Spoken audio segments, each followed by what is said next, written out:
Good day, everyone. I am Margaret Calasagan, the Aking Leaders Group. I am Maria Andres Caballero. I am Ivan J. Cabanillas. I'm Norris Twin M. Cataluna. And we are here to present WTO's Rules on the Regional Economic Integration. So, this topic is all about the World Trade Organization or WTO's rules on the Regional Economic Integration agreements like Free Trade Areas or FTAs and Custom Union or CUS. So these are the objectives in this topic. First, explain the key characteristics of RTAs and their rules in international trade. Second, analyze how WTO principles such as the most favored nation or MFN treatment apply to RTS and under what conditions exceptions are allowed.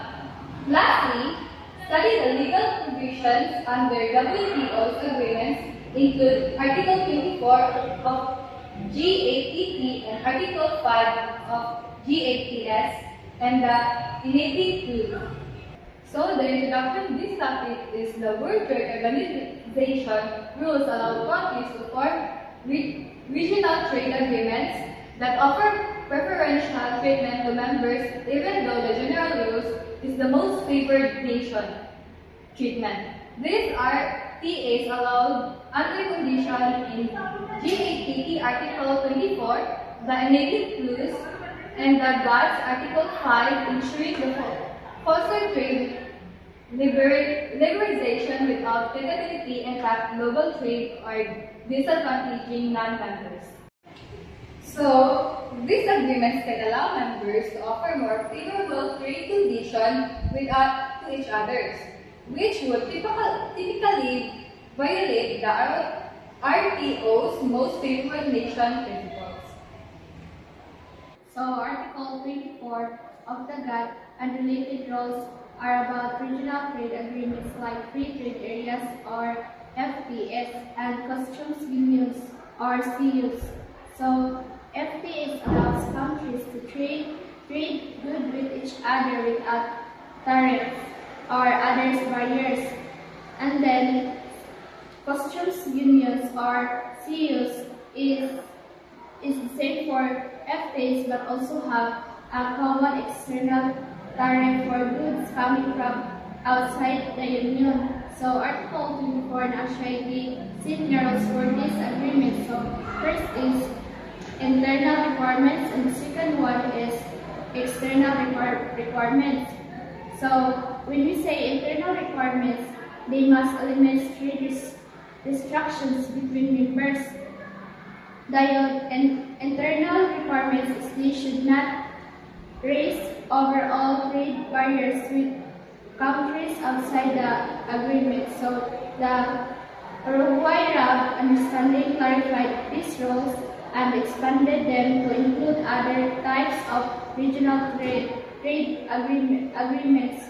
So example, the European Union or EU, CU, it has removed trade barriers between its members countries and has common external tariff for goods coming from outside the EU. This helps increase trade within the EU and make it easier for business to operate across borders. So the goal of Article 24 of the GATT is to allow countries to trade more freely within a region without harming global trade. So this can lead to benefits like increasing economic growth, more choices for consumers. So Article 24 helps us ensure that the regional trade agreements are benefits for everyone.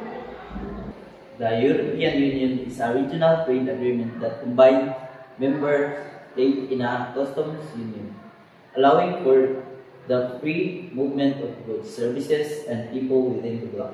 However, the aim to reduce barriers with the rest of the world rather than creating additional restrictions. A group of African countries may sign a trade agreements that reduce tariffs of agricultural goods, allowing them to boost their exports. Within the region, this agreement is facilitated by the enabling clause, which gives developing countries the flexibility to enter into such agreements without violation of the World Trade Organization's goals. Regional trade blocs facilitate faster trade liberalization compared to global agreements. So, here's a breakdown of the political reason for ITA separated into single point. So, first is phase annuity, enhanced WTO participation. Third, maintaining competitive advantage. And last, addressing broader issue. So, overall, regional trade agreements are important for several reasons, including promoting peace and unity among nations, strengthening participation in the World Trade Organization, and addressing broader issues beyond WTO agreements. So, for example, the European Union demonstrates how economic integrations through RTAs can foster peace and political unity, while the Philippines' accessions to the WTO exemplifies how RTAs can enhance member countries' participation in the organization. Thank you everyone for watching. Have a good day.